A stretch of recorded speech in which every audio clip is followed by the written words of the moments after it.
When characters that don't ordinarily communicate spend time together, it's one of my favorite things, and if they happen to be trading insults, even better. This week, when Katie and Sheila got into a verbal fight, that's exactly what happened. The only other significant development this week concerned the vexing issue of Deacon's ability to master the pizza recipe for his upcoming business. Obtain the popcorn. Sheila would want to talk with Bill's favorite ex.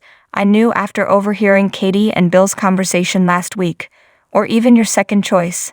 Third, Sheila would want to speak with Katie in any scenario. And the highlight of the week was their scene on Thursday. Sheila skillfully pressed each and every one of Katie's buttons, as if she had installed them herself. However, Katie's determination to fight back against being forced into a corner is the real reason the sequence worked. Katie snidely remarked, "Bill is the only thing keeping you out of jail right now, and I can have him back in a matter of seconds." The one remark immediately brought to mind a moment between good girl Val and Vixen Abby from Knots Landing, another California-based sudzer. You can see that scene below. Sheila was obviously not prepared to give up. She replied, "We both know which Logan sister Bill would really prefer, and that would be Brooke." Then there was the line that alluded to Katie's entire past, going back to the very first episodes. "Poor Katie, always second best," said Sheila, "being perpetually in your sister's shadow." I don't get it though, because I believe you to be brave and quite intelligent. I have no idea why men don't like you, at least not for very long. Spring hope eternal. Undoubtedly, a sizable portion of the audience wants to see Sheila punished for her misdeeds. This is a problem that iconic villains like Sheila and Stefano from Days of Our Lives have repeatedly caused in soap operas. How much is excessive? When does loving to hate change into over it? Short-term figures that were either imprisoned or killed after wreaking several months' worth of damage have been some of daytime's best villains.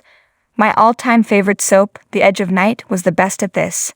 But what do you do when Sheila, the antagonist, is the most captivating element on the canvas at the time? Every so often, the writers will include a remark that seems to be intended solely to inform the audience that yes, we know the clock is ticking. This week, Katie was the one to remind Sheila that good always triumphs over evil. You are very evil. Confession is beneficial to the soul. Taylor was likewise successfully manipulated by Sheila by implying that they share a gun-firing heritage. It was clear from seeing Krista Allen's portrayal of the tormented Taylor that the psychiatrist did not take lightly the idea that her past deeds are having a very real impact on those she loved. We also got more of the Brooke and Taylor friendship, which has actually worked for me despite appearing out of nowhere and growing way too soon. I've come to understand that the characters in this show don't truly have pals. When they need to communicate, vent, grieve, or celebrate, they resort to family members, but there are almost any friendships between unrelated individuals. For years I said that Brooke and Taylor each needed friends, who knew that what they really needed was one another. Plus, their scenes led to my favorite line of the week. "We will get through this," Brooke told her former enemy. "You know how I know that? Because I survived you, and you survived me." Random Thoughts * Friday night pizza night is a tradition in my home. Let me tell you, after spending the entire week watching folks devour pies at El Giardino, the desires are real, homemade, crust and all. Why is Taylor's workspace so dim? Is it underground? She can undoubtedly afford better. Why then did the shrink imply that she couldn't tell her therapist everything, clearly referring to the fact that she had shot Bill? And what did he mean by that?